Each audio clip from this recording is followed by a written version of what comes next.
friends, welcome to Adobe Live. I'm Jack, and we're here with Jeff Yaz today, Senior Art Director from Brooklyn, New York, as well as an all-around multi-skilled creative who does a little bit of everything, so feel free to ask questions. I know Jeff is super excited to share his creative process, but first, if you haven't already, be sure to check out and subscribe to our Adobe Live channel on YouTube, where you'll find all of our latest streams. You can hang out with the community. Speaking of, Jeff was actually in the live chat yesterday during the Illustrator Creative Challenge. He's actually going to be working on a poster design in Illustrator today and maybe hopping into Photoshop. Why don't you tell us all about it, Jeff? Hi there, everyone. My name is Jeff Yaz. I say my last name with a Z, so you can call me Jeff Yaz. I'm a graphic designer from Brooklyn, New York, as Jack said. So happy to be here. I specialize in like logos and annual reports, presentations, digital products, websites, and you can find me at Yaz Graphical on Instagram or yazgraphics.com. And I'm also a Skillshare teacher, so I wanted to send you over to Skillshare. If anyone wants, I have a Skillshare class about unlocking creativity, Jack, which is a little bit like what we're going to do today, but it's a bit more elaborate. So if anyone's interested in the fuller version of today's stream, you can head on over to Skillshare and check out my class on unlocking creativity. And I'm a musician also as well. And music for a lot of us designers really inspires our work. And in general, I'm always looking for places where art connects with other areas like science and health and music, especially. And I think the theme of our stream today is going to be connection. So I want everyone to just think about, connection. And that includes the connection between all of us in Adobe Live. I feel very strongly about the creative community, and the role it had for all of us during COVID, especially, was like a lifeline, right? So I'm so happy to give something back, and I've been learning so much from this community over the years. It's just a real blessing to be here and give something back. So if you see something that you want to ask about, or give me a suggestion on a better way to do it, I'm really eager for that kind of feedback. And just one last thing before we dive in, I always felt like Adobe Illustrator is a perfect tool for us, for the people that are interested in abstract art and geometry and hard lines. It's just so fast and efficient, and it's the best sandbox. But I always felt there was a disconnect when I was starting my sketches and bringing them into Illustrator, trying to get them to line up with my grid, or if I was in Illustrator, the flow just wasn't flowing because I was so focused on the software. And so today, I want to help kind of restore the flow between the creativity that we have in our sketchbook and the digital process, which I'm also feel really passionate about, both, on and off screen. So we're going to go over just a few tips and tricks that I've learned, and I hope to learn some from you, because I have this feeling there's probably a few things that I'm missing in this process. So I'm eager to hear what you have to say. So should we get started? What do you say, Jack? Yeah, sounds great. Giving us a little preview of your Skillshare content there. Exactly. Wants to check that out. Yeah, and if anyone wants to look at, everyone can see my screen. So we're looking at my Behance profile. You can see I'm just all about color and geometry and a little juxtaposition, and even a little kind of a whimsical, I'm interested in the intersection, like I said, of art and nature. So I'm thinking a lot about the earth. And so please check out my work, and eager for some collaborations in the future. And so let's get started. We're going to dive right into Adobe Illustrator. And you can see these are my little tags. If you want to follow me, it's yazgraphics.com and at yazgraphical on Instagram. I'd love to hear from you.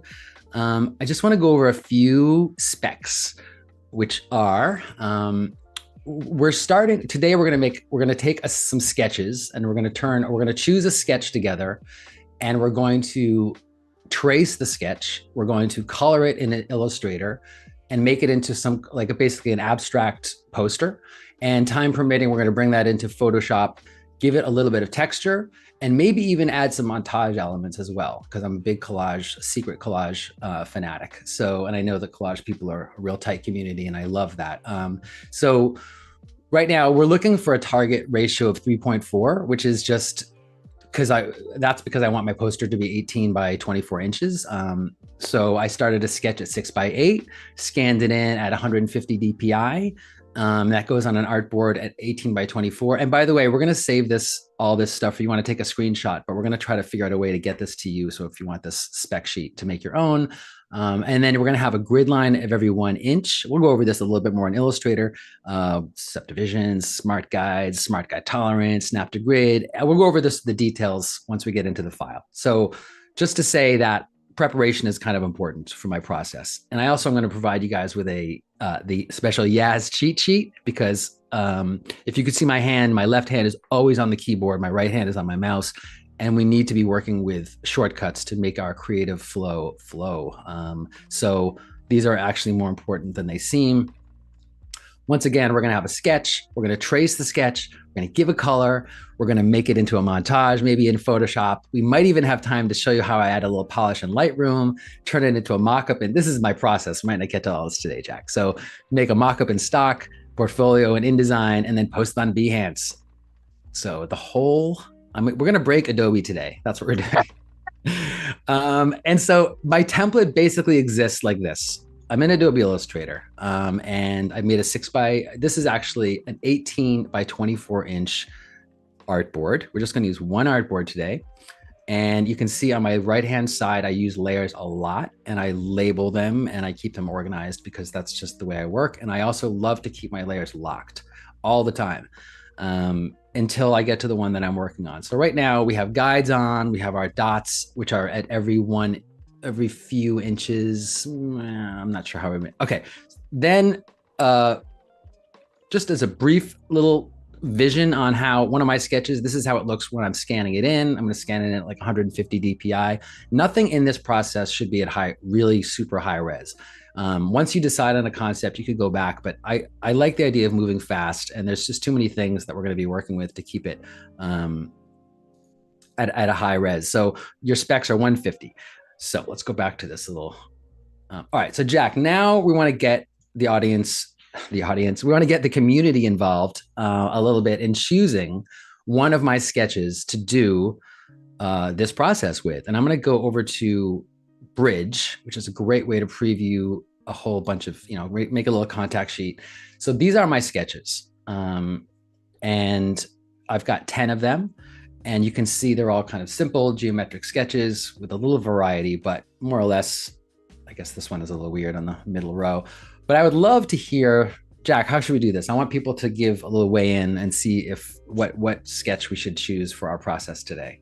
Yeah, I actually, I passed along a poll to wait. I'm going to post it in the chat, a poll for everybody to vote on. So we've got 10 of these up here on the screen. We'll just do like A through J alphabetically from left. There you go. Top left to bottom right. I'm going to post the poll in there, and everybody can vote alphabetically on which one they want to see, and I'll give you the results live as they come in. So I just recently learned that Jack I'm learning more and more about Jack, but when I first met Jack, I was introduced to you and I thought that you were more of like a UI UX person, but then I watched you draw a duck surfing, a rabbit surfing the other day. What's the deal? You're an illustrator too? Yeah, so my background is actually in medical illustration. So I got started and graduated from college, and I spent 10 years as a medical illustrator in that industry. And then I switched over to UI UX work. So I do a lot of illustration work still and animation, and I do a little bit of everything, kind of like you, Jeff. I know you're kind of like always learning and trying new things, so we're kind of similar in that regard. Who told you that? Totally. I've noticed that a lot of us have too many hobbies in this world that we're absolutely. in, but that's okay. All right. Well, do we have any results? How are we doing on? Does anyone have any preferences on what sketch we should? So far, we have a 3-way tie for A, D, and E. So. All right. So A looks complicated. That's funny. All right. A, D is this one with nice, cool circles, and E is this kind of cool spiral one. All right. Well, if you don't mind, I'm going to choose D. I think D would be a great way to go because it's got a nice balance. So we're going to go into Adobe Illustrator, and let's see if I did my number. No, I didn't do the number incorrect, but we'll fix it. Okay. So in my scheme here, it's already C for some reason, but that's okay. Nothing in this process is super precise. That's important. I don't want this to be an excuse to get overly focused on details. For example, when I imported my sketch, is it at totally 100%? No, it's probably like 101% wide by 100 and whatever percent tall. But the point is, you bring in your sketch and you drag it over a grid that is, in this case, 1 inch. You put a grid line every 1 inch, subdivisions of 2. And I'll show you how the grid is going to affect everything. But in a bigger sense, really what you do is you just want to stretch your 6 by 8 inch sketch to your 18 by 24 inch artboard. And you can do it however you need to do it, but the corners should line up, because what you drew is not going to determine the precision of what you create. So that's the great thing. We're separating out this. When I was doing these sketches, I had music on, I had my coffee, I was going real loose, and it was not about like, where's that button? Where's my pen tool? How come that's happening? There's no problems when you have a pencil. All you have to do is sharpen your pencil, make these sketches. I did like 10 in, 20 minutes. It was pretty easy. So that's the mode you want to be in when you're creating ideas. I like this, in my opinion. And then we bring them in. So it's locked, and it should be, I'm going to go down to my layer here that's called black and white fills. Start here and unlock that layer. So turning on our grid, you can see that we have a grid every 1 inch. Faintly, you can see, yeah, go ahead. We do have a couple of questions coming in specifically absolutely. about Let's your pause. process here with the grid. The first one was, are these specs something you decide for, each poster individually, or do you use kind of like the same ones kind of perfected over time? And then, on a similar note, is this your standard grid?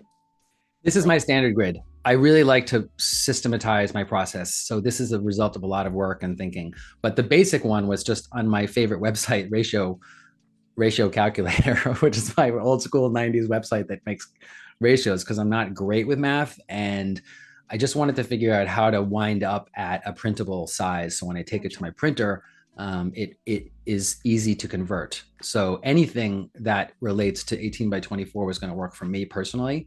But the real trick for me is establishing a connection between the grid system in Illustrator and your grid paper, meaning that, so just as an example, we see this pencil line right here in the middle of the page. Mm-hmm. The grid in Illustrator, which I don't know if you can see. Can you see the blue lines of Illustrator's grid lines on Zoom?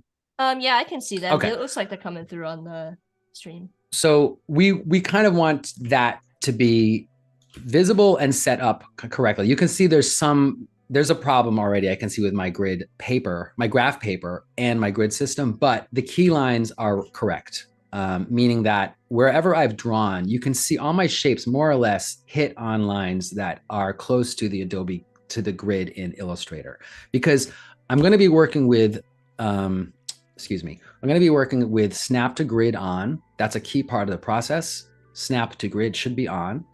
And I think there's one more thing that would be good, but let's just focus on snap to grid for now. So snap to grid is on. That's Command U. So let's see, did I just untoggle it? I wish there was a way that it showed you if it was currently on. Snap to grid. It should if it's checked. If the option is checked in the menu. But I wish there was a way where I didn't have to go to the menu. Yeah, that's true. I mean, there's probably some visual thing up here, maybe. Okay, so going to the pen tool, P. I'm just going to start drawing the simple. Actually, let's just do some rectangles for now, just to warm up. So we're just going to use snap to grid to let Illustrator make this rectangle super easy. And I'm also going to show I have a palette over here called Beginning, a color palette, and it's only black and white. We're just going to use that. And I'll explain why you can see the design through my shapes in a moment. But we're just going to make some easy shapes. When I come across a circle, I'm kind of just going to ignore it. Is there, maybe you're going to get to this, but is there a specific reason why you choose to start in grayscale or black and white? It's just not of interest. Like, color is not of interest at the moment. Like, we're breaking down the process into steps to make it work correctly. And I think that there's color is just not going to help right now. Right now, what we're doing is getting the shapes down so they line up next to each other. And This is not a dummy-proof process. There's a lot of ways to, even with Snap to Grid on, for these shapes to not line up. So I found that at a good magnification, like right there, I found that at a good magnification, it more or less works, especially with the rectangle tool. However, when we get into circles and curves and things like that, it's a little different. So we need to just focus exclusively on form right now and the size of these shapes. And if it's a little bit off from the sketch, that's okay. So again, I'm just going to keep going. April has a question. And, sure. Yeah, that's a good time for questions. This may need some clarification, but sure. April's asking if they bring in their own drawing into Illustrator. And I think you kind of mentioned this, like, do they have to adjust their drawing to kind of like fit the scale of the document, or you kind of I think it's good to plan ahead and do the sketch, measure your sketch. When I open my sketchbook, I go to 6x8, and the 6x8 correlates to the 18x24 through. And these are inches. Correct. 6x8 inches in my sketchbook. And that, because my sketchbook's not 18x24 inches, I can't draw at that scale, right? So, but I want my poster to be 18x24 because that's a common size, and I don't want to pay extra at the print shop for a common, you know, actually these are not what I want. So you're working with a similar aspect ratio, right? Thank you. Like, you know, the aspect ratio of your sketchbook, when you scale it up, it's going to be that 18x24, or, you know, that's so, yeah, that makes sense. You put it so much better. That's exactly it.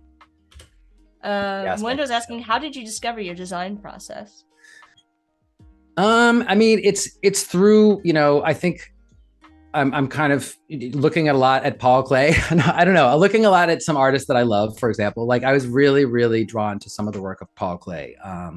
Or, I mean, there's a million people we could mention, or Kandinsky, or some of the, you know, people, the Russian, I think they call them objectivists. See that in your work. Yeah, for sure. And in general, I think for whatever reason, I'm just into like clean, hard lines. I mean, I say that I like juxtaposition, but in some of these, you know, I'm really like rigidly kind of, and I don't leave a lot of white space in my work. I'm like very saturated and bold, and it's just, I don't know. And it reminds me a lot of some of the Russian artists for whatever reason. But these are just some of the things that, so you can see as I'm just making these simple, holding down the Option key, you can draw a circle from the center. And I'm just letting the Snap to Grid take me easy as can be. I don't want to overcomplicate this. So right there, is there a discrepancy? Yes. I'm not going to worry about it. I'm just going to make my circle like that. And so let's go back and color some of these circles. The reason that the sketch is visible through the drawing is because I have the sketches on top of my my fill. Like all these fill shapes are here in this layer, but the sketch is actually on top in a multiply layer. So all of these sketch layers, I just click on the little button to the right of the sketch layer and turn it into multiply. So my advice is, as much as there is a setting in Illustrator to import artwork as a template, and then it does this default thing by making like a 50% opaque, you know, it does this automatic thing of I don't like that. I want to be able to control the opacity of my subject. So whether you have the sketch on top or the bottom, I like to have it on the top, because when the multiply thing happens, then I don't have to worry about, I don't know, it just solves a bunch of problems. I can't even remember exactly why that's such an advantage. So let's get back into my black and white fill and keep going. I think with multiply, you'd be able to see it then over, you wouldn't have to worry about the value of the colors underneath, because multiply is going to always darken whatever it's on top of. Exactly. So here, I notice that sometimes there's a lot of ways that it will let me put points not on the grid, but I've often found that even like, now it's not misbehaving, it's being nice, but even sometimes just placing your cursor in the middle of a grid space will kind of force it to go either here or here or here. Whereas sometimes you actually lets you get away with clicking it close to a point, but resetting it by just kind of clicking away and just having all the points, because the goal, as you can see for me, is I really want to be able to drop points and have them land where I want them. I'm not interested in overly thinking about precision. I want that to come from the software, right? I don't want to. So my dream was to be able to just drop shapes onto a palette and have everything just line right up. So it's not quite that simple. We have to work a little bit at it. But I think using snap to grid and working at a controlled scale, it kind of works. And also just not taking it too seriously. I can't attest to this process, if you were working at every single pixel. The other thing you could do. Somebody in the chat mentioned like, wow, oh boy, this is a lot of math or something like that. But right. Really, you're letting Illustrator handle all of it for you. You're kind of setting up the snapping and you created the sketch and you're like, okay, I'm going to let the program kind of help me line everything up as I go, and exactly shapes it. So like that's like, how is that snap to grid? You know what I mean? I don't understand that. Do you guys see that? This happens all the time. But first of all, there is a cleanup in this process, but all I have to do is kind of click on it and move it like a little, wiggle it around, and it will fall onto my point, which is really important because in the end, we don't want any gaps to appear. There's not going to be like a safety color behind all of this. Like these shapes are the background. This is it. So nothing can be, yeah, that's fine. We'll deal with that. No gaps, nothing off. Correct. I mean, it can, because this is in, a creative exercise.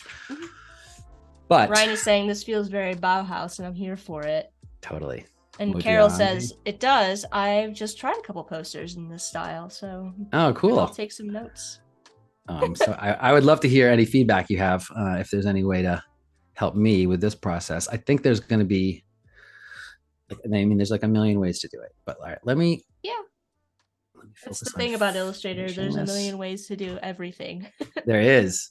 But I was really happy to get it to work for me in this way. And I know I was watching like Daniel Flores this morning. There's a lot of people on Illustrator doing sketch to vector on Adobe Live. And I love he's just amazing.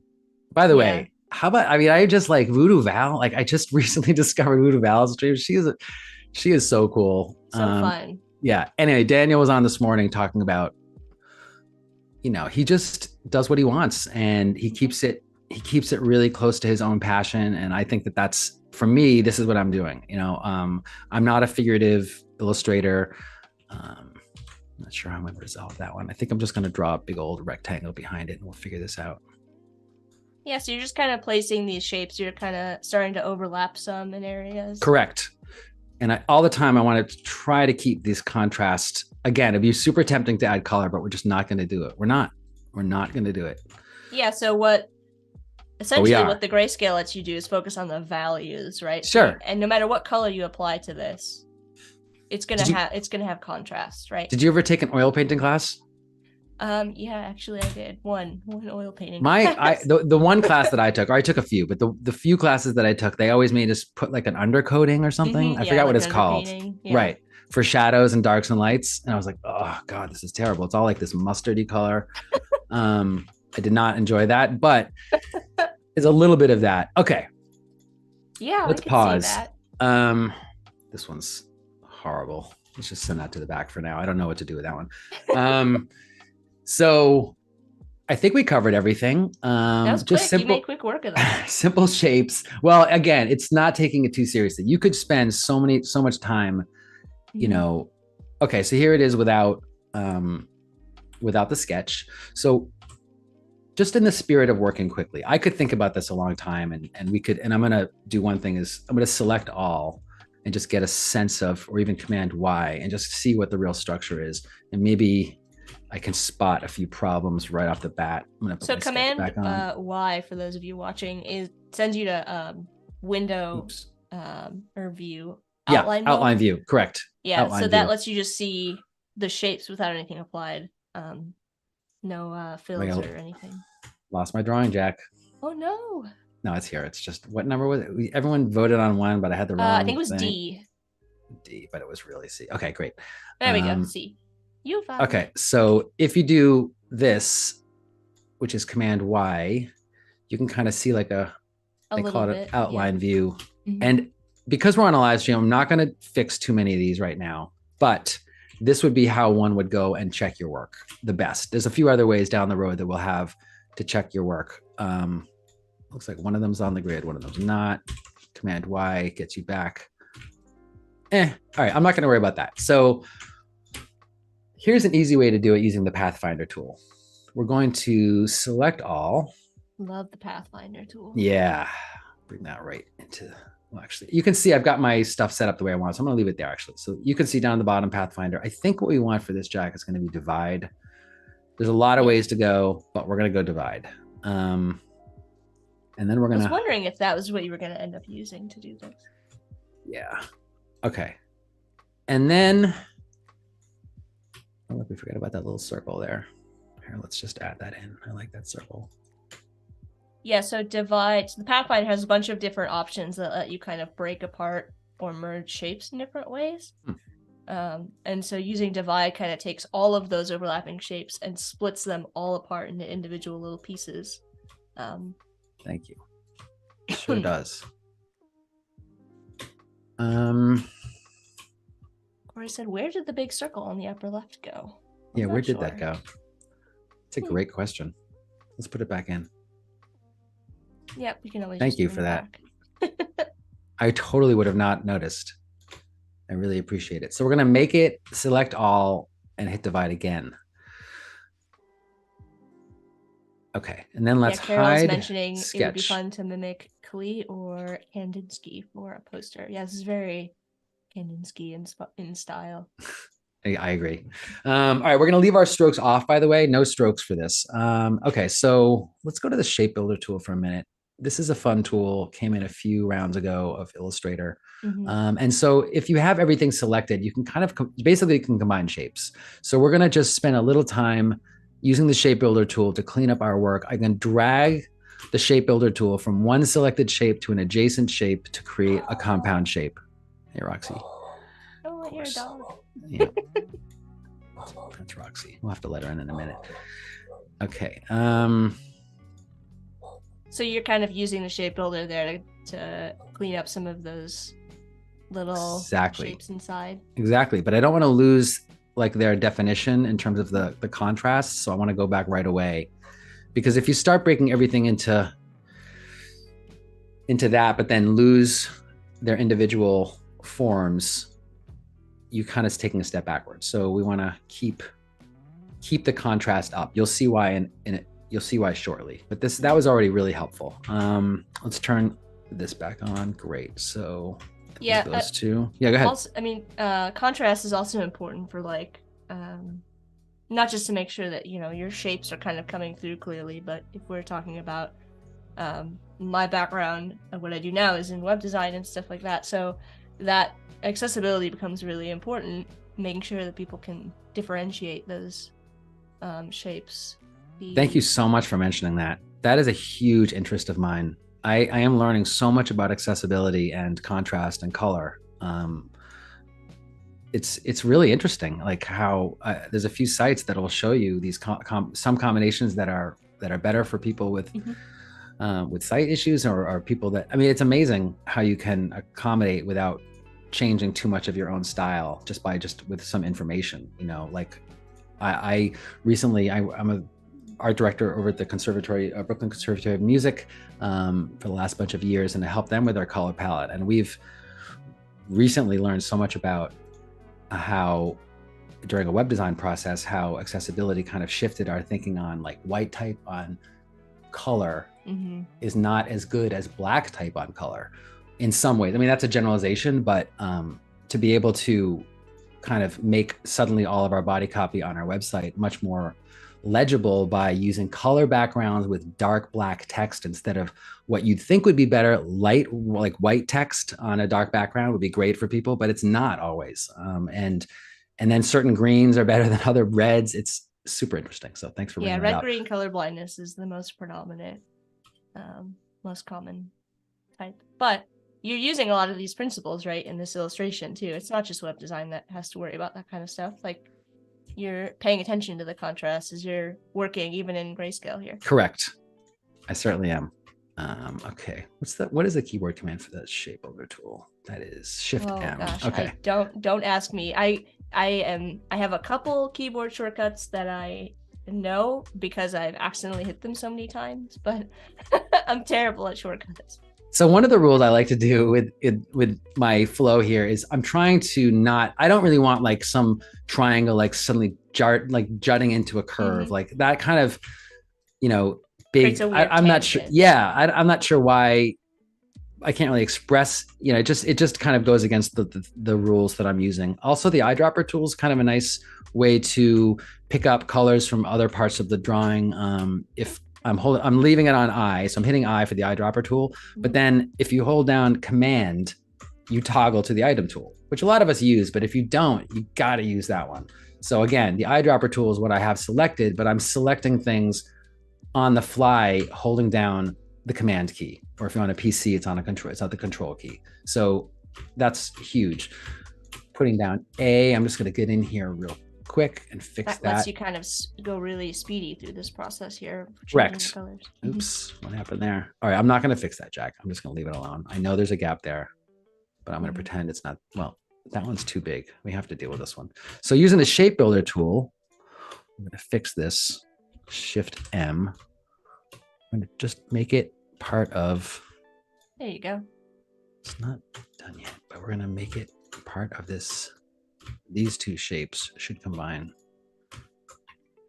Yeah, those kind of sharper shapes there would kind of like change the flow of the composition, you know, if you're kind of looking back out. But speaking of music, I know that that's kind of like a big part of your process, and also just something you're passionate about. Are you a musician? Do you have any you know, outside of design, what are your kind of like interests and hobbies? Yeah, I'm singer-songwriter, and a long time in a band called Turnpike, which sadly just broke up, but we had a great run, and I love them forever. I'm realizing it's going to be a forever thing with my Turnpike crew, even though we don't play together anymore. Yeah, I'm just really interested in the creative process as it goes into music collaboration. I'm hosting a music show once a month at a local venue, and one of the themes is just bringing out voices that you don't usually get to hear. We had just some incredible ensembles the last few months, and I'm enjoying the role of being a host as much as, you know, like giving other people the spotlight is something that I'm super eager to help with on my journey. I really love inspiring creativity in others, but also giving others voice. So if I can be the host and you come up and play a song, I will be really happy. I used to think it had to be my song, but that's not true. So I'm loving that. I like to be a host and hear other people's ideas through music. And yeah, I'm just working on some songs right now. And I put if you find me on Spotify, I have a little, song list, a playlist that I love to create to called Concentrate. Oh, that's really cool. Yeah. I've seen that in like a couple of Discords. Like people will have like a Spotify channel where people post. Yeah, I think I may have posted mine in the Adobe Illustrator Discord, like as my introduction to the community. Shift M. So we're gonna try to do this. Can we do it? Yes. It's a really fun idea. It's nice to like hear. Oh yeah. You know, things that are outside of what you would normally gravitate toward. I love what I think of as mixtapes, but they're playlists now. Yeah, but yeah, definitely. Completely. I mean, I'm so into people giving me recommendations for music. I'm really into like, you know, wordless music for work, but also super into lyrics. Concentrate is a playlist that's focused a lot on wordless music. But yeah, just music is so important to me. You can see I kind of want to be the first live streamer to suddenly break out into song on the but it's not going to happen today. Yeah, no, you're not going to play us some jams. Okay. Right. I think how much time we have left? What are we doing here?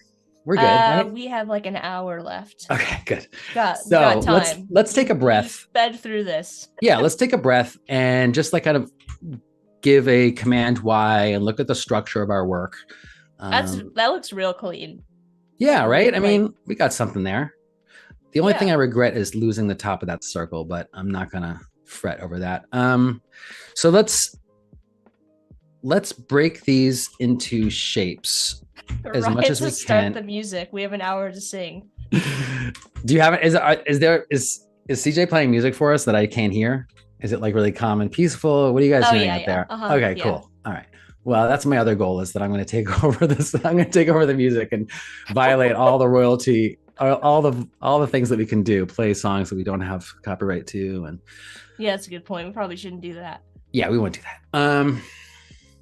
All right. So here's what we're going to do now. Let's talk about Adobe Color. Let's take a little breath. Yes, I was hoping we Yeah, were getting Adobe Color. You do use that website? I love Adobe Color. Because we were talking about the accessibility stuff earlier, and that's I use that. That's relatively new, and I use that fairly often to check contrast ratios. Oh yeah, because they have an accessibility tool. Yeah. That's right. Is it up here? It's in the top left toolbar. Nope, down. It's like over accessibility there tools. We go. Yeah, I use that. Oh my god, it's so cool. Things. It is cool. I have another whole class that I don't talk about this with because someone turned me on to a few other sites. One of the developers at DNL in Brooklyn gave me this incredible website that I've been using. Okay, so this is Adobe Color, and I'm going to kind of walk us. We're not going to make some palettes here in Adobe Color because it's a bit of a rabbit hole, but I'm going to show you some palettes that I created with Adobe Color. But I just wanted to show you the website and show you that you can save your palettes just like Adobe libraries. I have yet to sync. These look like Adobe libraries, but like when I save a color in the Adobe library, it doesn't show up. It should, if you have to select one and then hit that save, and it should save that palette to that library. Okay. Let's see. Libraries. Yeah, it's right there. Yeah, I told you it was going to work. Because we're doing it live, so of course. What is all this other stuff? Rays of psychedelic, retro, futuristic set. Well, I must have. Okay, added some stuff in there. Yeah. Okay, so that's the one tricky thing about I think the Adobe Color site is you have to really check that save to make sure you're putting it in the right spot. Exactly, I've done that. and then you're just like, all right, like after a while, you're like, all right, I'm saving all of these palettes to my old clients. Right, you're like, oh, okay, oops. Just have to rename the library at that point. So anyhow, if we can look at color wheel, I don't know, I'll click on trends in the top. This is a lot of fun. So if this is a place for you people, not for me to tell you what to use, but fashion, graphic design, there's so many ways to go about this. Are we in the trends? Yeah, we're under trends. Okay. And I found it was a good place to start because it's just engaging and like these photographs are cool. Whoever designed this for Adobe did a great job at showing us how these palettes kind of look in the real future. Although it's also a great way to learn how to pick colors. Like one way to do it is to take a photo that is inspiring or that you think relates to something some kind of story you want to tell, right, with your image.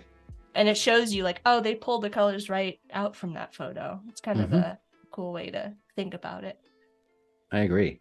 So, I would definitely want to experiment with this one. The idea of being able to click on add to library and suddenly be in Adobe Illustrator making that poster that we just did with these colors is very enticing to me. Like, that's great. That's a great tool. So again, connection. We're connecting our Adobe Color with our Adobe Library with Adobe Illustrator. So right now, let's look at, these are not grouped. What happened? Yeah, I don't know. Oh, I'm in the wrong. Okay, I see. Go. I have two different libraries. All right. Yeah, this is the library that we shared earlier in the chat. So if you oh, great. Scroll up, or maybe Wade can share that link. Thank you. So the only thing I'll say is that people who are going to use this stuff is I will put one more thing in here, which is I'll try to put the template for this file, or even my sketch template that I use. I'll put a few more templates in here. But what you can see in the library are 10 palettes that I saved from Adobe Live. And I've given them weird little names just to keep track of for our class. I love that.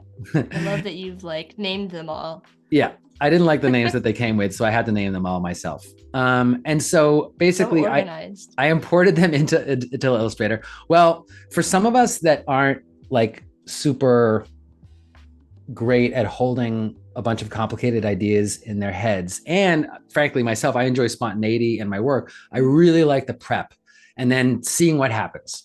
I love that type of art, is seeing what happens. I'm a planner, but to a point. I'm a planner to get to a point of spontaneity, if that means anything. But it's hard to be spontaneous when you're always going back to a website and looking for more palettes. So get your palettes in Illustrator, load them up, give them names, let your left brain take over for a little bit, and then your right brain's ready to go. So to do the tracing, you see that we used a palette called Beginning, but I'm going to head on over to, you could do colorless. I'm not going to try that. We're going to do, I don't know, Jack, maybe you could help me out. So we've got leather, popsicle, journal, golden rose, tincture, penny whistle, Sharpie, knapsack, and green gloss. Which one should we start with? Let's I'll pick something, but I'll also keep an eye on the chat to see if anybody has any. Monica said love the green, so maybe we can pick something that's got some greens in it. Maybe that top one there. Yeah, green gloss. Okay, so I'm going to make a duplicate of this layer to keep the black and white one. I'm going to lock my old layer and hide it. And Sean's green. He said gloss, so I'm assuming that is that. Yeah, we're going to go with the green gloss. Awesome. And in fact, I've gotten a little overkill by putting layers with each palette. Like the palettes are on each layer. You don't need this because they're in the color palette, but I just made a little layer in my layers palette for each one. Someone had a question, said that you had there were a lot more layers in your file. And it looks like in this file, Jeff's actually, you've got all of the stuff in here. You've got all of your sketches. You may or may not necessarily work like that. You normally pull everything in like this? I would not put all your sketches in one file. Okay. This made the file really big. Actually, you know what? This file's not that big in Illustrator. No, but it's just got a lot of layers. Right. So I put all my sketches in here because I want it to be ready for y'all. But in theory, you really would have just had to import C. Yeah, whenever you were working. And then these are unnecessary. This is just a person going nuts. Like, why did I have to put here, let's just get our file back up. Why did I have to put is also saying not to sound like Annika, but has Jeff saved? To make sure you save. Oh, thank you. I love that. Sorry. Great. That is just perfect. All right, carry on. Can I always have this? Like the Adobe community calls in to remind me to save. I really, really love that. All right, so any of you name convention people out there, I do year 23, 01 is January, 18 is the day, and that way all my files always have a sequential beginning to them, no matter how far you go back. I do the same thing, even though I know that there's that like date, modified or whatever that you can check. I just I find it so much easier to just see it at a glance. Great. Yeah, and that's why you can see, like in my Finder, like all my projects over here, you can see 21, 10, 05. All these things are like very kind of start with organized. A number. Mm-hmm. That's a great idea for those of you looking to get some better file organization. Year, month, day. Year, month, day. That's all you have to do. 23, 10, 23, 01, 18 is today. That's the number of your day. Every day has a number. Okay, so let's stop talking. Annika has joined the chat and said... Who is?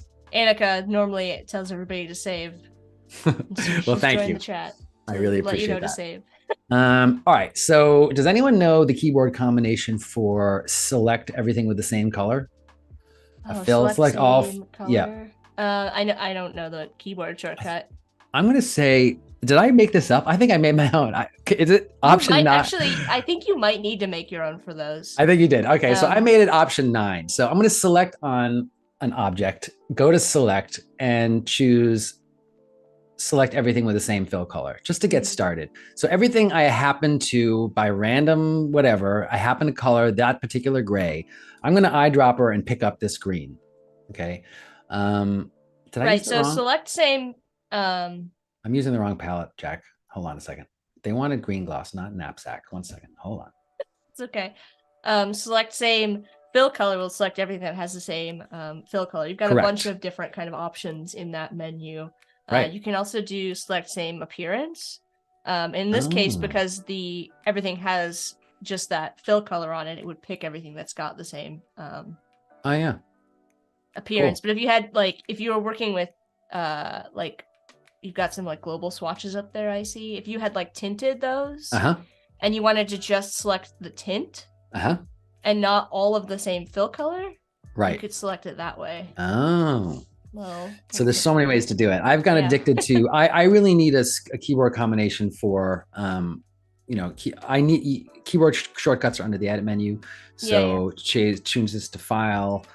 Right now we're talking about select. It's like select. 3 down. Up. Right. There you go. So this is kind of important. So you really want this to be on for this process. The first arrow drop down is the one you're looking for. There you go, for the same fill color. So, okay, Control 8 is fill and stroke, and Control 9 is, I would want stroke color to be Control 7.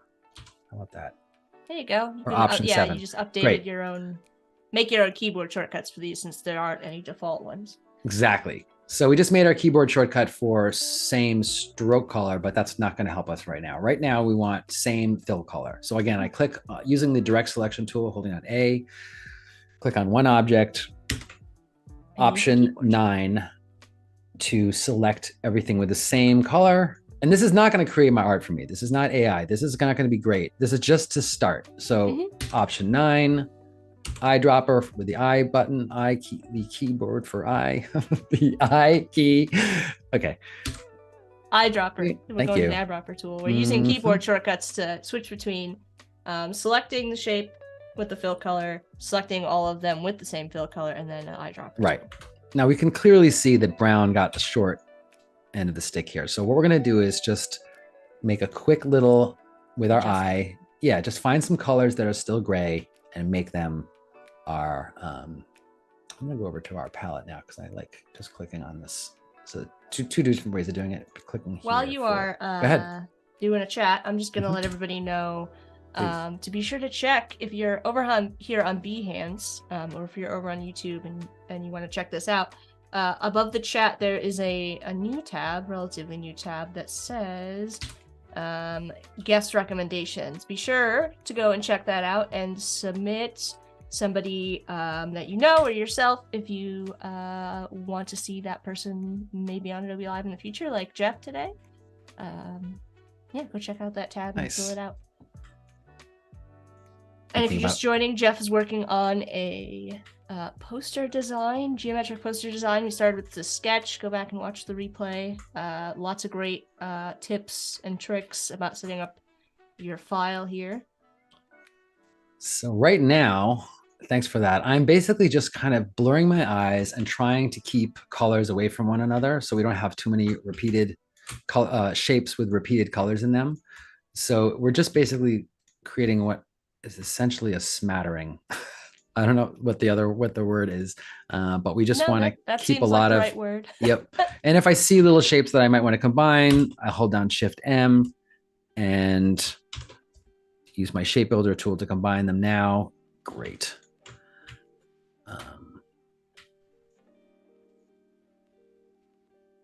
Okay, zoom out. I love that like light pink is really working for me in this design. Nice. I'll select all once in a while. Yeah, what do y'all think of what's happening here? I'd love to hear what you think. Yeah, I think those two could combine. So it seems like the shape builder and Pathfinder are some of your favorite kind of features in Illustrator. Yes. I have to admit, I was not using the shape builder tool enough. I was really just a person that did two shapes and used the Pathfinder tool. Oh, yeah. I'm the same way. I struggle. But like, look what just happened. Like it didn't work. So maybe with Shift M, those two things would combine. No, they didn't, because I've got an unsolvable gap apparently between them. But anyway, I'm not going to deal with that right now, because I promised we're not going to get into details. That's not what this is about. Because we want to create a few of these. So I'm going to do, as he focuses on the details. Okay. Yeah, I do the same thing. I'm like, I'm not going to worry about that. And it drives me crazy and I have to go fix it. We all do. Totally all do that. All right. I'm going to leave that alone. And then let's make a duplicate of our black and white fills. And I'm going to bring up another palette, which is Sean just said, Jeff, I'm sorry, Jeff, but this palette is not working for me. But you're going to maybe pick another one. Is this Sean? Which Sean is that? Sean Kozel. Yeah. Okay. Yeah, thanks, regular. Sean, what palette do you want? I want Sean to choose the next one. I'm going to just sit here and sip my coffee. Sean said I voted for it also. So the palette Sean picked. Oh, he chose it. Well, I mean, trial and error. That's great. I love it. Yeah. I mean, I rarely get it right the first time. Please. So I'm going to choose the next one. I'm going to go with, I think Yeah. popsicle would be fun, but I'm going to go with journal. Okay. Yeah, let's go something like way different. Okay. The tough one with that last palette was the two greens were really similar. So that was a little bit challenging. And I would love to do Sharpie, except I don't usually do this with white, and that has a lot of white in it. So again, I'm going to do my select similar colors, but then I'm going to quickly just kind of spread that one color around to get a nice little distribution ahead of time and kind of get a jump start on what's about to happen. Select one of, yeah, go ahead. I think you can also adjust, maybe not right now, but for the future. I'm pretty sure you can double click on the eyedropper tool and you could actually change it to like select same fill color, and like I think it'll pick all of them. If I remember correctly. Okay, my eyes are glazing over. No, that's fine. I just maybe something to check out for the future for your process. So tell me what would happen. So what would happen? I think you can uncheck some of those eyedropper settings and have it just pick up the fill color. Ah, I see. Okay. Wait says stop. I like this. Perfect. Black, white, and yellow. All right. Well, oh, yeah, it's true. We could leave the black in there. All right, I'll leave the black in there. It's not in the palette, but I like black. We'll keep it in there.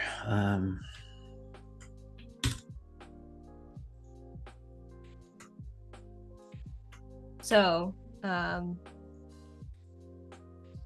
you're doing a kind of like a Skillshare course, right? You started this journey. Correct.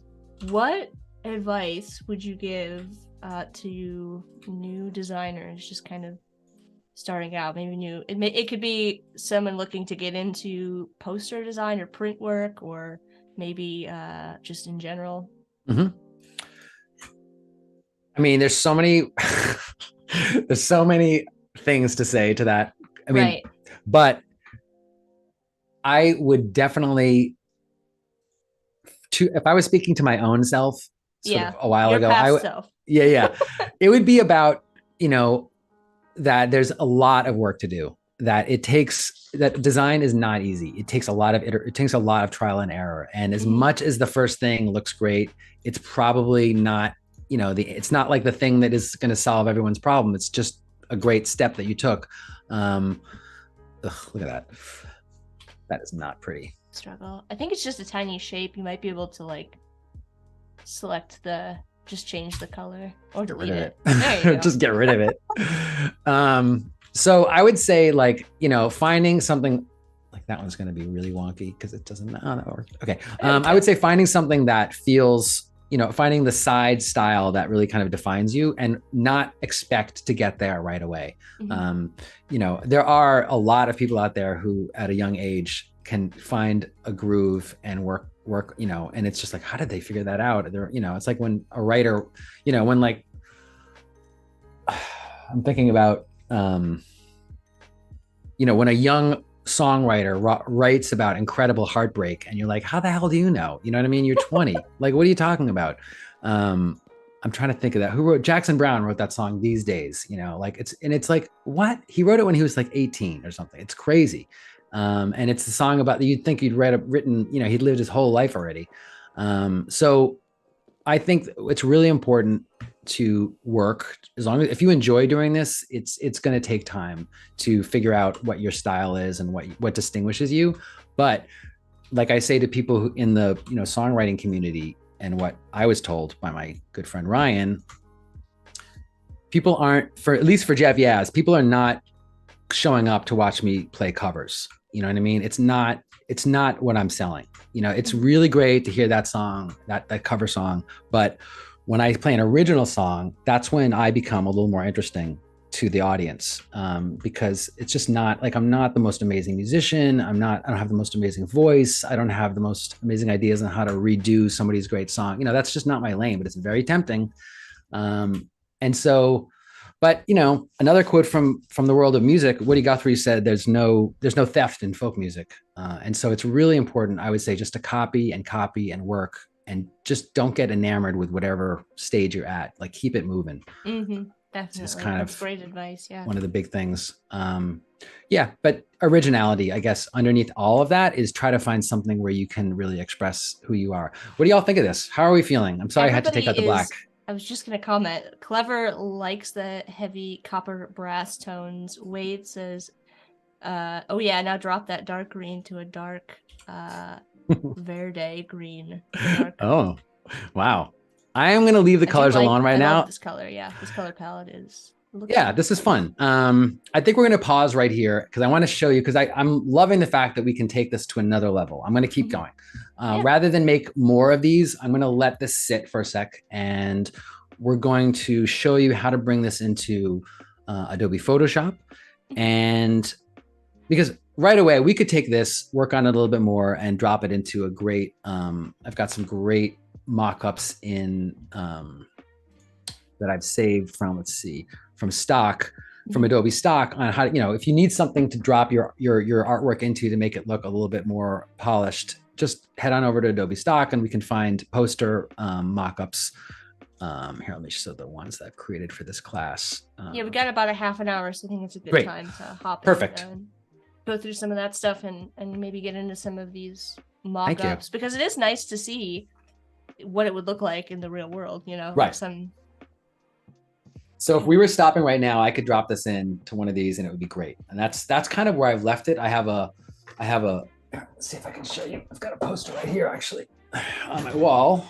Oh wow. Yeah. So you can see the geometric posters as we built them. I think this is one of the sketches that are in that we didn't choose today, but 18 by 24, no problem. Really cheap frame. All the printers in your neighborhood can print by 18 by 24. So that would be my goal. My thing is just figure out what your target is and then work the ratio down, the aspect ratio. So, but I have discovered that we're not going to show that for now. I have discovered there's another whole sort of level that we can take this to. And so let me open up another file. Let's see here. How many people in the chat are into creating montages? Because right now we're going to create a little bit of a montage effect. Let's see here. Great. Sean says new Adobe app, live mockups. Well, I feel like there's a little bit of that with like live mockups, Mention and Substance. Yeah, like an app that you could just like generate live mockups from. Like when you snap your finger? What does that mean? Yeah, I don't know. Let us know, Sean. I'm assuming something that like, I just want a t-shirt and you can put it on a t-shirt. Sean, we have to make the mockups. That's why if there's an automatic way to make mockups, then what are we doing here? I need a job. I need to work. Luckily, nothing I see in the AI space will replace what we do, luckily. And Sean's photography would never be replaced. His expertise in Photoshop. Okay, so what we're going to do is we're going to copy and paste this thing. I'm not going to say bad boy because that's what everyone says. And this is important that we're copying and pasting it, yeah? Oh yeah, we're copying and pasting it. We're not overthinking it. We're going to make a smart object. Yeah, because that's it. Like when you bring it in, you want to make sure you have that smart object. Correct. Yeah. It is a smart object. And hit return. And how did it land so nicely into that? That's because I made a document that's, forget the pixels. It should be 18 by 24 inches. Mm-hmm. What about bleed, Jeff? Yeah, I forgot the bleed. We're going to have to deal with the bleed, but there's no bleed in this document. And it's only 150 for final output. I'd probably go 300. But we're going to keep it kind of print things. Yeah. Yeah.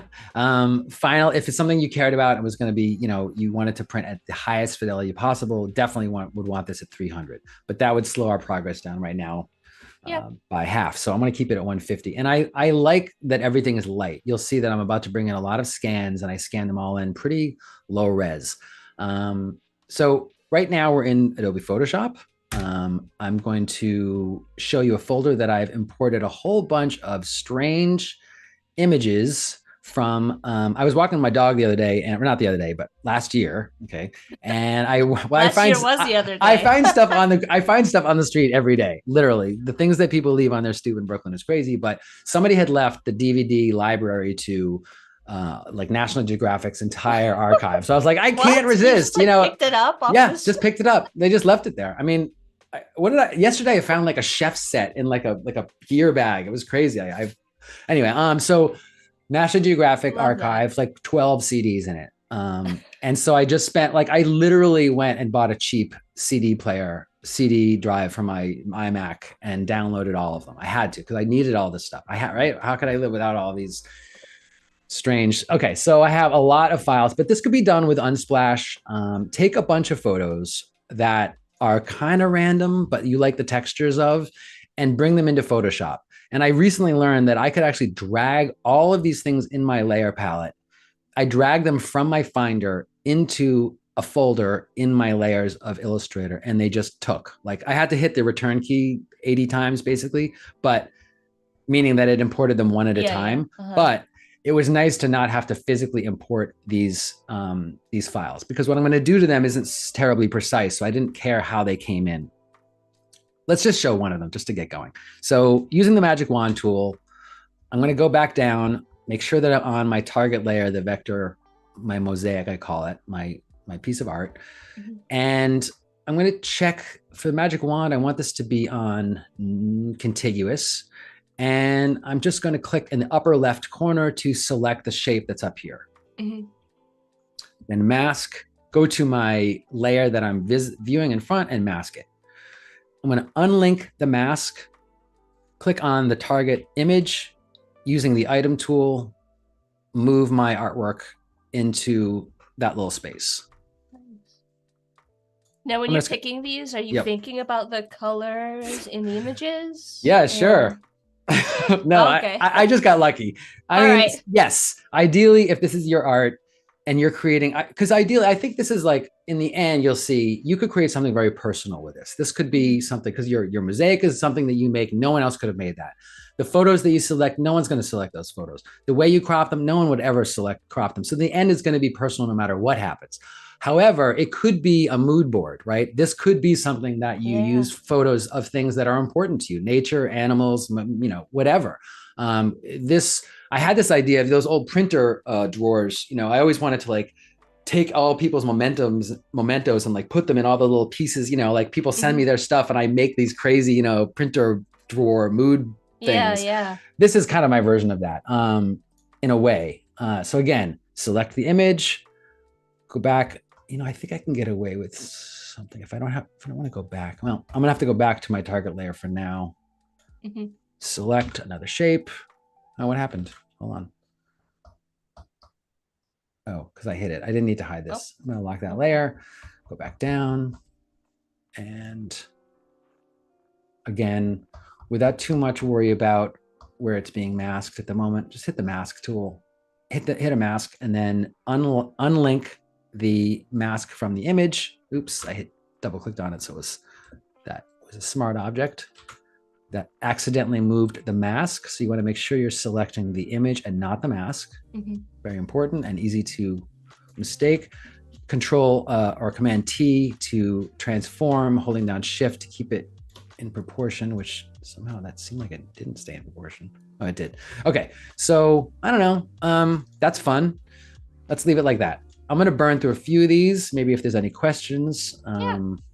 It seems like your process is kind of interesting, because it goes from it's a very precise setup, it's a very loose kind of sketch, and then it's very precise kind of building your file, and then you come in here and you're kind of a little bit looser about the photos, and you kind of place them based on kind of feel.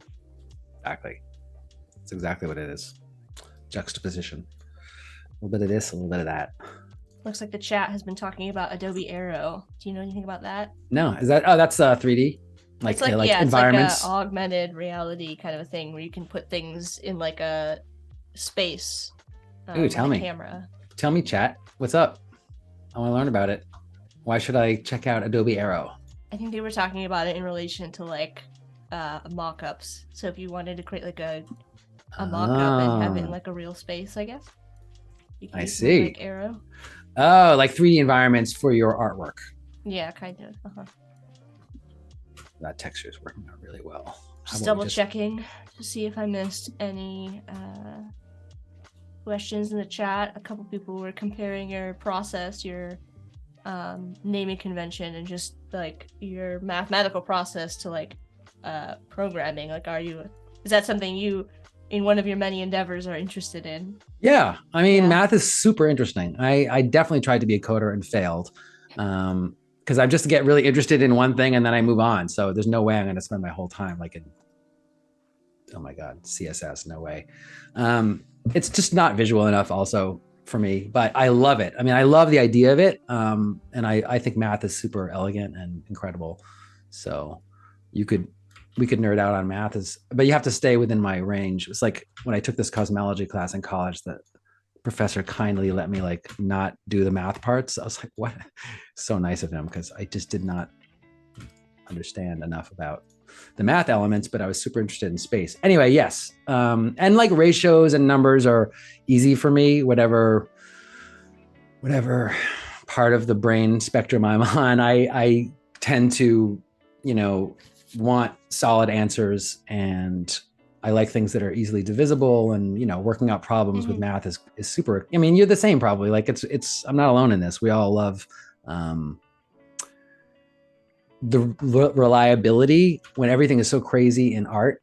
When it's so subjective, there are places where we can find parameters, and I need parameters. Like if you were my kindergarten teacher or my art teacher or anything, Jeff needs some parameters. And so setting up a space to be creative is really important for me, because I'm not going to just sit there and start making things that are amazing. Yeah, I mean, I think that's everybody. The like blank page is intimidating. Correct. Sean's asking, does Jeff ever use blend modes for his images for coloring in this process? Absolutely. Totally do. Let's use one right now. So we're going to go. I like how random it is. Like I have no idea what picture, but each one is fine. It's just fine. It's kind of like my fantasy menu. My fantasy restaurant is just called food, and you go there and they give you something and you just have to take it.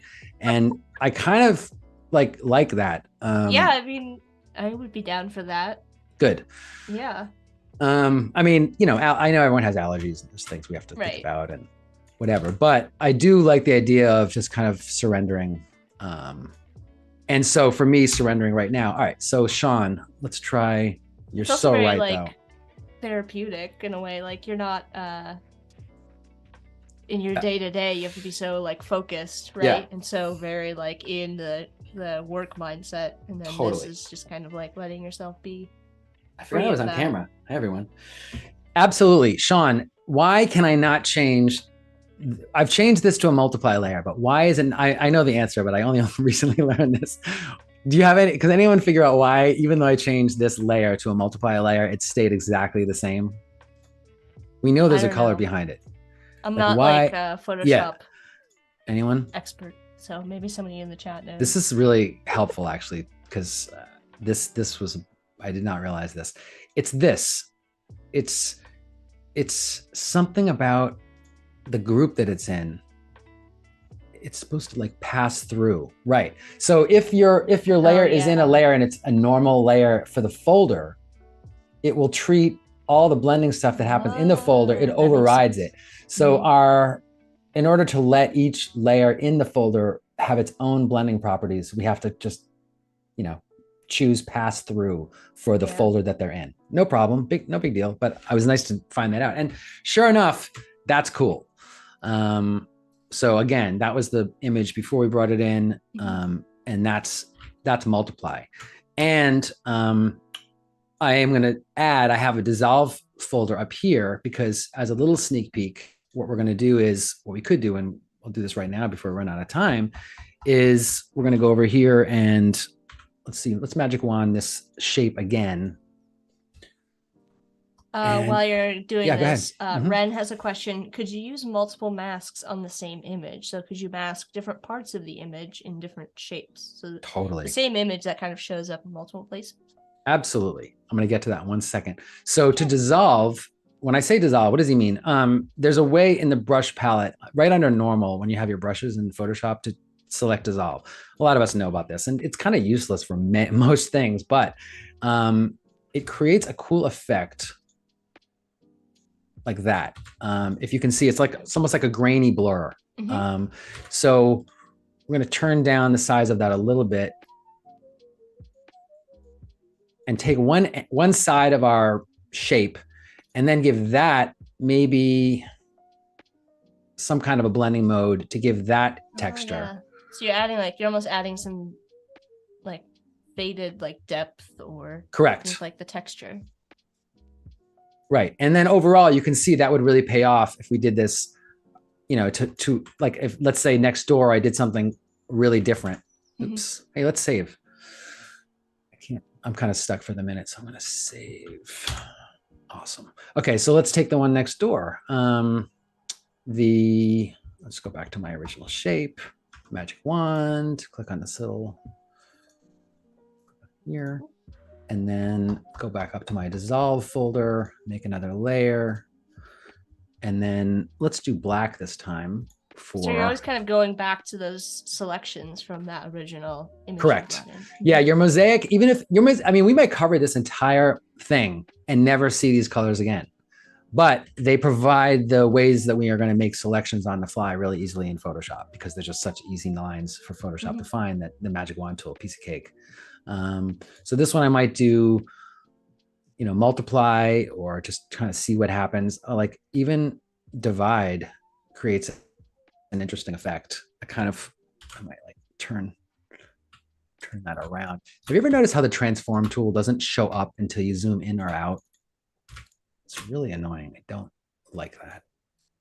Maybe it's just me. Okay, so you see how we're starting to add little textures in. I'm going to go back and add a few more things, and then I think I might take y'all into a finished file so we can see how we can bring this into Lightroom. But let me just go through a few more of these. Jumping through all the programs today. Totally. Everything. I told you we're going to break Illustrator. Break Adobe. Wade says merging down the dissolved layer to an empty layer can take some of the sharp pixel look out as well, and makes it look more film grainish. So some tips from Wade. Say that. Could you say that again? Merging down the dissolved layer, so the dissolved I guess painted layer, down to an empty layer can take some of the sharp pixel look out and make it look more like film grainish. Oh wow, I gotta try that in a second. So let's take this dissolve layer and merge this, make an empty layer, put it underneath, and then merge it down. Command E. Did that change it? Oh yeah, it did change it. Oh yeah, look at that. Interesting. And then it kind of like blurred a little bit, or like yeah, it's interesting. That's cool. I may not have done it right, but thank you, Wade, for that. All right, so we're just gonna burn through a few more of these, and I think Sean's right. Some of these need some blending modes to help bring them to life. I'm gonna jump down here, do some of these in the bottom. Sean is asking why into Lightroom and not use Camera Raw in Photoshop. Because I don't know about that. Sean, tell us while Jeff gets through a couple more. I knew there's a way to do Lightroom things in Photoshop, but to be honest with you, I forgot. I totally forgot. That's the answer. Ooh, look at that. Ooh, that's cool. I like those colors. I'm gonna leave that. So can stream him in here. His head suddenly appeared on the side of the screen. Well, you see, Jeff. John says, love me some Lightroom Classic, but when in Rome. John says, Camera Raw is the same as Lightroom. All right, so, well, that's great. All right, so whatever I'm about to do, please know that you could also do it in so this, I think, is coming out really nicely. Like I'm starting to really get into this. The colors are looking really nice. And you can see the dimension that the scans give. Sort of, you don't see it at first, but in time, they become like this whole experience, like this vibe. I don't know. I'm going to show you one that worked on yesterday. You kind of like, yeah, it's like you've taken this really geometric and like more hard-lined, clean illustration, and you've added all this like depth and texture to it with the images. And it also starts, like you said, you can start to tell like a really interesting story, or people can kind of interpret it as such with the imagery. Yeah, that's a great way of putting it. So here's one that I worked on yesterday, and you can see I used what we called our leather palette, and I did a sketch and then added some. And for some people, honestly, dissolve plus this is all we would really need. It's like a very good like 1970s, almost like 20s, 1970s. I can see a through line through several 20th century themes here that I'm really happy with. I'd love this on my wall. So honestly, like without the montage effect, this is where I originally started this process, is just geometric sketches to the poster. However, I love a little bit of texture. You can see how the posterized texture can affect these shapes, just basic shapes. And this is like quick work. You can see a few little errors, things that you will encounter to work out. But then I went and just went nuts, basically, and made the whole folder, Sean, vivid light. So every single thing was a normal layer pass through and then which is kind of fun as its own, but a lot of grays, and, you can see all the different photos masked out here. However, I noticed that if I took the entire folder and changed that to a variety of blending modes, I mean, this could be cool. This could be someone's vibe. We're just looking for like interesting combinations and patterns. Yeah, definitely. And even that one, like that one moment of that woman's dress that we managed to catch, now it's down here, or the aerial shot that kind of turned into this faint, the pattern that we see when we're in the plane, or the plane itself becomes really faint. And then, so the reason I brought it into Lightroom, and I just don't know, I went on Adobe stock and I found that picture of, let's see, in Bridge. I'll show you this before I dropped it in. Here she is. I like mock-ups with movement. And so I like the trend now. A lot of times there's something blurry in the foreground, as opposed to these, which kind of feel dead. I love these movement mock-ups. And I didn't expect this to happen, but this mock-up from Adobe stock has a spot for 3 smart objects. So, and it's not the same. I kind of expected to drop one poster into this. It's not showing up. It'll show up in a second. To drop one poster in and have it just repeat exactly the same, because that's what a smart object does, right? I thought that mockup, but this mockup was set up to hold 3 different smart objects. Let me see if I can zoom in or out. There we go. There we go.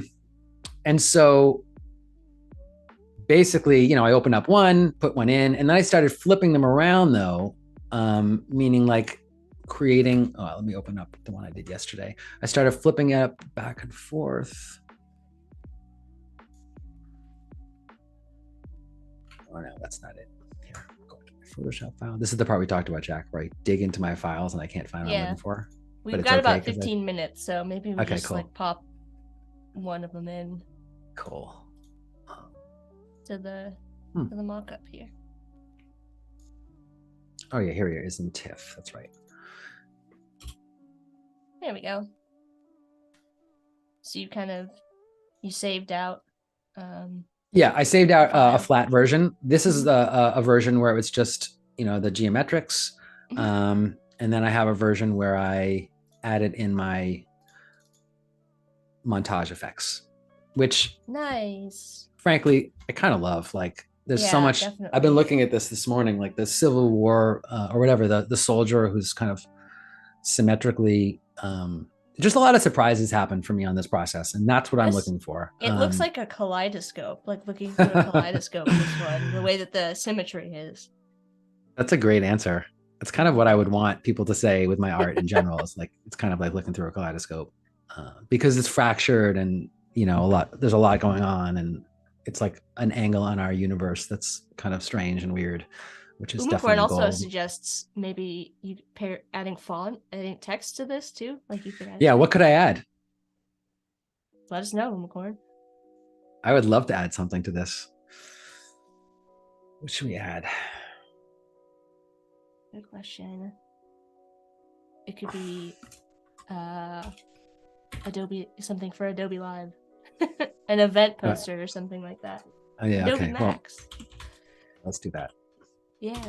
Like Kind of not the reminds me Adobe. of the shapes in that too. Oh, the Adobe Maz. Unicorn says it does look like a kaleidoscope with images. Oh, Sean says a call for peace. That's a nice one too. Ooh, I love that. How you turned all that overly militaristic stuff, which I'm unfortunately drawn to sometimes. And I love how you turned it into a peace message, which I'm much more interested in. So that's great. Thank you for that.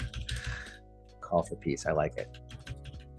Like enough with these jerks and their war machines.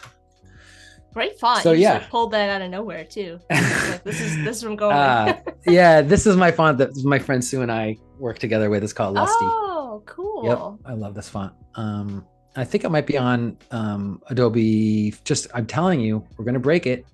Every platform mentioned. It's like, let's get that guy Jeff Yaz back again. He's gonna mention every single product we have. We've gotten through an impressive amount of programs in the short time that we've had. So. All right, well, so Sean, the reason I bring it into Lightroom is because, as you can see, I'm going to hold down my show original button, which is the backslash in Lightroom.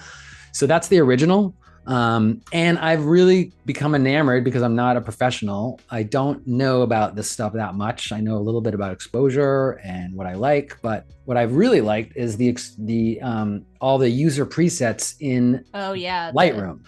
So I wasn't joking. We're getting into this. So if we look at so right now you can see, and this is a problem that I had. I don't like in Adobe Lightroom how there's not a place where I could find where it tells me what filters I've used. There's a way to get back, there's a way to undo, but this is just by luck. I think this is still selected, but there's a lot of ways where you can come back to an image and have no idea what user presets you've applied. However, if you go into Lightroom, you can get lost in all of this. I don't know what I'm doing. Yeah. I can't deal with shadows and highlights and whites, and that's Sean's world. I can't do that. But Sean says we'll talk, Jeff. Good. I'm glad. It's just kind of like when I was recording an album, I was like, I don't care. Just make it sound good. I want to write my next song. And my friends was like, no, we have to tweak it. And I'm like, I don't want to tweak it. So I don't want to tweak it. I don't like to tweak it, but I don't want to just slap some filter on it either. I don't think that's authentic, but what I'm looking for is something that remains true to the original piece. Like a lot of these are cool. Right. So you're just amplifying what's already there. I'm amplifying. I'm bringing some life. I'm using the artistry that these incredible photographers, right? I mean, because what I'm generating is a photograph and I'm entering into Sean's world as an amateur. And so, I don't know how to put the final touches on it, but I don't want to just leave it, like this if I can bring it to another level. I'm vain. Like I do want it to be at another level. I don't care about the original authenticity. If the polish that I give helps bring it life, then I'm all for that. And so I'm like, this seems a little extreme to me right now, but I personally am a little extreme. I'm a little bit saturated. I like things that grab you a little bit. And part of me becoming the artist who I am is owning that, not worrying about how everything has to be all balanced and comfortable. And according to some color theory, this is just who I am. And this is the one that I stopped at from Tarihi Konak. Sounds Turkish. And I appreciate the work that person did into creating all of these presets. And that's what I'm going to do. There's a lot of other ways to go. My son made one called Jonah Crazy, which I love. Oh, that's cool. I know. And there's Lightroom is incredible for this, but what I'm going to do is book a session with Sean so he can show me how I can do this stuff. So I don't even know if I go back to but now if I go back to the other one, are these going to be undone? I need a Lightroom. I don't know enough about Lightroom. Yeah. So I go back to this and I'm wondering, is that other thing that I just clicked on still kind of underneath all of this? Anyway, let's go back to Adobe Illustrator. We've got about 10 minutes, so maybe this is a good time to do a recap. Great. Start, finish. Totally. Sure. First of all, this has been so fun. I can't wait to come back and do more. Definitely. This is so my jam is sharing and showing and working together. The only thing that would make it better is if, I could, is if we were all designing at the same time, which, shout out to my sketch team. I'm working on a website project right now, and we are all working in Sketch at the same time. The app Sketch. I've never seen anything like it. It's great collaboration, but it's a little daunting to see all the cursors whizzing around. Anyhow, but I love the collaborative spirit. So thank you for all your feedback and all of this. So right now we're going to just quickly go through what we did. We did a sketch. We had on a 6x8-inch sketch paper. We tried to keep our lines really easy and clean, no shading, no, complicated, just not complex. That's the idea. That's the whole, this does not work if it's complex. You have to force yourself to be basic. And then once you find the one you like, I encourage you to do a few of these, maybe take a couple of days and do some loose sketches on a 6x8-inch grid. Import it into an Illustrator. And we talked about our specs, which basically are pretty loose, but scanned it at 150 DPI, put it on an artboard that's 18 by 24. And then the key part was how to get your sketch to line up with your grid in Adobe Illustrator, which we worked on. We talked about the importance of the snap to grid, how without that, this method kind of becomes really imprecise. And we talked about how even scale can sometimes help. If you're zoomed in, the snap to grid works better. Anyhow, we traced a sketch. Real quick, we could see this without any, let's turn on our. So then we added the single grayscale black and white color. Exactly. Although I wanted to show people what this looks like kind of in outline form, so that we did that. Yep. We basically just traced everything. And then we use the shape builder tool, which is a great way to combine shapes, and the Pathfinder palette. And we used Adobe Color to bring in some palettes from and choose which one we liked. And I appreciate your feedback there. When we cleaned it all up using the outline tool, Command Y, finding all the different overlaps, and we were finally finished, we selected all and went into Photoshop, in which we then turn off all our layers. We just imported our graphic, real simple. And then it sits at the bottom of a layered file to which we can add a whole bunch of fun things. We didn't even talk about, go ahead. Then you brought it in all those photos, and we brought it into Lightroom. Unfortunately, we have to hop off, Jeff. Okay, great. but it's been so fun. Yeah, thank you so much. Thank you for sharing your process. You can find Jeff. Wade shared links to Jeff Yaz's website, as well as the Skillshare course. And you can stay tuned for Ben and Ari with a new episode of Adobe Fonts up next. And I saw the first Adobe Fonts typography basics, and that was really good. So I'll be there for the next one. But yeah, thank you so much, Jeff. It's been a pleasure having you on. Thanks, Jack. Thanks, everybody.